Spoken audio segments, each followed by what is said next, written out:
তার আগে আমি অ্যানাউন্সমেন্টটা দিয়ে দিই যে আপনারা যে যা পারেন মানে এক গ্লাস পানি হলেও, এক প্লেট খাবারের টাকা হলেও, একটা জামার টাকা হলেও, মেডিসিনের টাকা হলেও, বা আমাদের একটা উদ্বাস্তু পরিবারকে একটা টেন্ট করে দেওয়ার টাকা হলেও, যা পারেন আল্লাহর রাস্তায় এখন থেকে সাদাকা করার নিয়াত করেন, সাদাকা করেন। সামনে ঈদুল আজহা আসছে।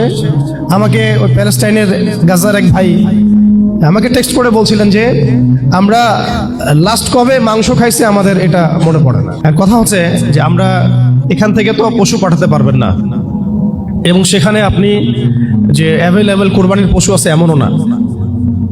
ইভেন আমরা যে অর্থগুলো পাঠানোর চেষ্টা করছি, এই অর্থগুলো দিয়ে যে সরাসরি দোকান থেকে তারা খাবার কিনে খাবে এমন সিচুয়েশনও নাই। গতকাল যেখানে পানি এবং খাবার বিতরণ করা হয়েছে তার 10 কিলোমিটারের মধ্যে মিসাইল পড়েছে, 10 কিলোমিটারের মধ্যে। তো আমি জিজ্ঞাসা করলাম যে আপনারা কিভাবে তাহলে খাবার মেক করছেন?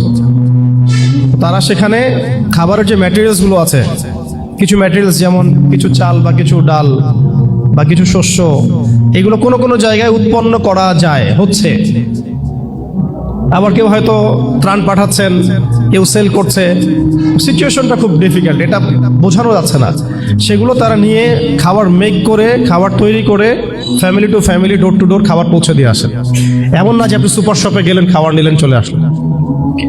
তাই আমি আজকে, এর আগে হয়তো এভাবে আমি আহ্বান করি নাই, বাট আজকে এভাবে খোলামেলায় আমি পুরো দেশবাসীর কাছে আহ্বান করছি, অনলাইনের মাধ্যমেও, যে আমরা আসন্ন কুরবানি ঈদে আমরা চেষ্টা করি, আমাদের তো কুরবানি মানে নফসের কুরবানি তো আছেই, পশুর কুরবানি তো আছেই, প্রবৃত্তির কুরবানি আছেই, আমরা আমাদের মাল কুরবানি করার চেষ্টা করি ইনশাআল্লাহ। এই ঈদে না হয় আপনি 1 লাখ টাকা দামে গরু কেনার দরকার নাই, আপনি না হয় 50,000 টাকা দামে গরু কিনেন, কুরবানি হবে না? বাকি টাকাটা গাজায় পাঠায় দেন। এই ঈদে আপনি 5টা খাসি না দিয়ে 1টা খাসি দেন, বাকি টাকাটা পাঠায় দেন।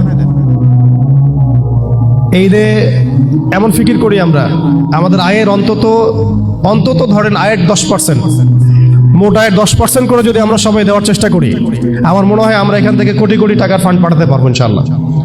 অন্তত আমাদের ভাইরা কিছু খেতে পারবে, পানি পান করতে পারবে, পানি পান করতে পারবে। হয়তো আমাদের বাচ্চারা একটু দুধ পাবে,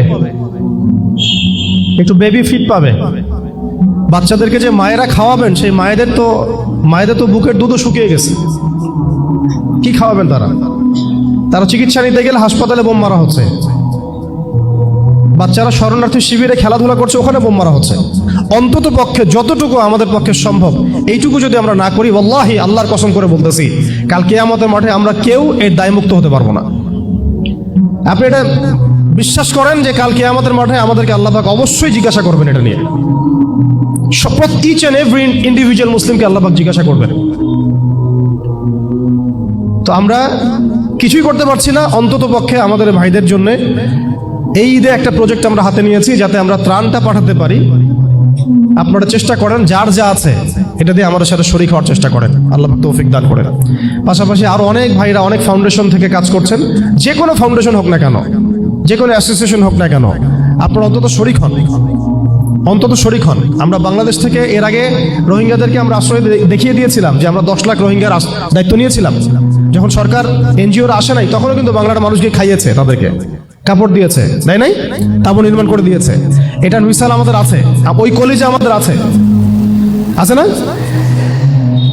আমি আজকে এটা উদাত্তভাবে আপনাদের কাছে আহ্বান জানাচ্ছি, অন্তত পক্ষে আসন্ন ঈদুল আজহায় আপনারা সবাই যার যা আছে এইটা নিয়ে আমাদের মাজলুম ভাইদের পাশে দাঁড়ান।